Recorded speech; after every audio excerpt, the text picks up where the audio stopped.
বন্ধুরা, মুচমুচে কুরকুরে এই নিমকি রেসিপিটা একবার যদি বাড়িতে বানিয়ে দেখো তাহলে বাড়িতে সবাই খুব পছন্দ করবে। আর এটা চায়ের সাথে বা কফির সাথে সন্ধ্যে স্ন্যাক্স হিসেবে দারুণ লাগবে খেতে।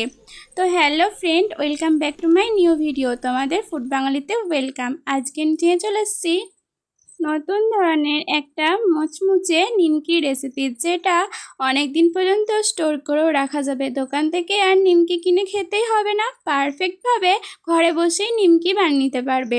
স্টেপ বাই স্টেপ ফলো করতে থাকো। দেখো, এখানে আমি নিচে 2 বাটি ময়দা, অল্প পরিমাণে একটু জোয়ান হাতে ঘষে দিয়ে দিয়েছি, কালো জিরে দিয়েছি কিছুটা পরিমাণে, লবণ দিয়েছি কিছুটা পরিমাণে, আর দিয়েছি কিছুটা পরিমাণে চিনি, যাতে কালারটা ভালো আসে। তোমরা এখানে পাউডার চিনিও অ্যাড করতে পারো, আমি এমনি নর্মাল চিনি অ্যাড করেছি। ভালোভাবে সব উপকরণগুলো মিশিয়ে দেওয়ার পর রিফাইন অয়েল দিয়েছি 2 চা চামচ। তারপর ভালোভাবে ময়ানটাও তৈরি করে নিতে হবে। এটা যত ভালো ময়ানটা তৈরি করবে ততই কিন্তু ক্রিস্পি ভাবটা ভালোভাবে আসবে। বুঝতেই পারছো, দেখো কত ভালোভাবে আমার ময়ানটা তৈরি করা হয়ে গেছে। এরপর রুম টেম্পারেচারে জল দিয়ে এটা আস্তে আস্তে একটা কিন্তু ডো তৈরি করে নিতে হবে। ডোটা এমনভাবেই করতে হবে, বেশি শক্তও নয় বেশি নরমও নয়। এরপর আমি একটা ভেজে টাওয়াল দিয়ে ঢাকা দিয়ে 5 থেকে 6 মিনিট রেখে দিচ্ছি। 5 থেকে 6 মিনিট খোলার পর দেখো কতটা সফট হয়েছে, কত সুন্দরই সফট হয়েছে। দেখো, এভাবেই কিন্তু ময়দাটা মাখতে হবে। এরপর এই ডোটা থেকে 2টো লেচি কেটে নিতে হবে। এরপর দেখো একটা ব্যাটারের মতন তৈরি করে নিচ্ছি। এখানে রিফাইন অয়েল দিয়েছি, আর দিয়েছি ঘি, আর কর্নফ্লাওয়ার দিয়েছি 1 চা চামচ। এভাবে কিন্তু একটা ব্যাটার তৈরি করে নিতে হবে, মসৃণভাবে তৈরি করতে হবে। এরপর দেখো, আমি এখানে কিছুটা ময়দা ছড়িয়ে এরপর বেলে নিচ্ছি।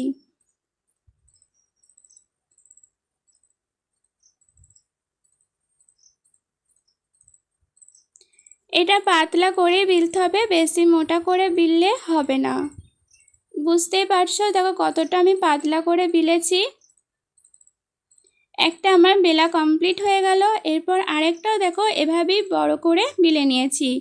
এর ওপরে ওই যে গুলে রাখা ওই ব্যাটারটা এবার দিয়ে দিচ্ছি। চারি সাইডটা ভালোভাবে দিয়ে দিতে হবে।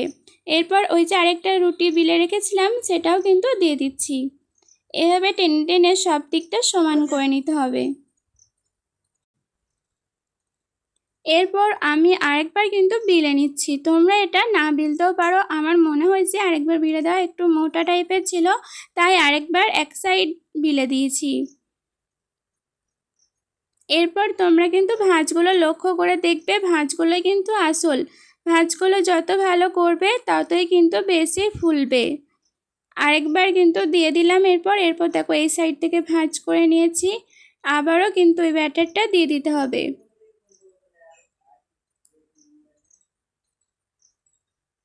এটাও কিন্তু চাপিয়ে দিচ্ছি। এরপর আর কিন্তু ব্যাটারটা দেব না। এরপর এইভাবে ভাঁজ করে করে তৈরি হয়ে যাবে এই ডোটা। এটা কিছুক্ষণ 5 থেকে 6 মিনিট ফ্রিজে রেস্টে রেখেছি, যাতে ভালোভাবে জমাট বেঁধে যায়। 5 থেকে 6 মিনিট আসার পর দেখো অনেকটা ভালোভাবে এঁটে গেছে। ভেতরের যে লেয়ারগুলো করেছিলাম সেগুলো খুব ভালোভাবে তৈরি হয়ে গেছে। ওপর থেকে আরেকটু কিছুটা ময়দা ছড়িয়ে এটাকে বেশ ভালোভাবে বেলে নিতে হবে।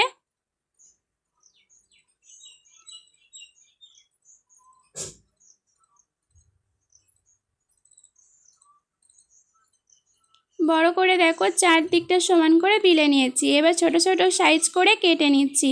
আমি এখানে চৌকো চৌকো সাইজ করে কেটেছি, তোমরা নিমকির আকারেও কাটতে পারো। আমি একটু ইউনিক ধরনের নিমকির আকারে কেটেছি। তোমরা তোমাদের ইচ্ছা মতন সাইজ করতেই পারো।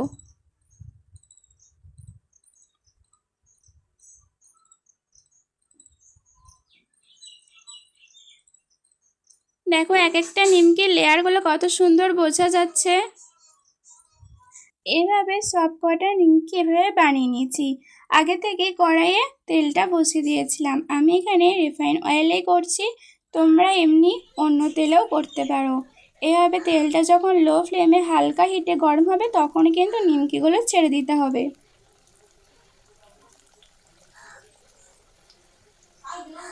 আর দেখো কত সুন্দর গুমো হয়ে ফুলছে। এভাবে স্টেপ বাই স্টেপ তোমরা যদি করো তোমাদেরও কিন্তু নিমকিগুলো এভাবে গুমো হয়ে ফুলবে।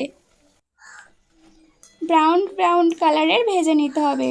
আর এটা অবশ্যই লো ফ্লেমে করবে, হাই হিটে করলে কিন্তু মুচমুচে হবেও না আর বেশিক্ষণ থাকবেও না মুচমুচে।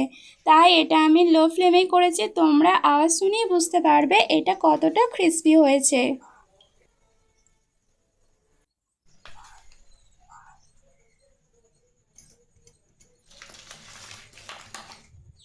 তোমাদেরকে একটা ভেঙেও দেখায় যে এটা কতটা মুচমুচে হয়েছে।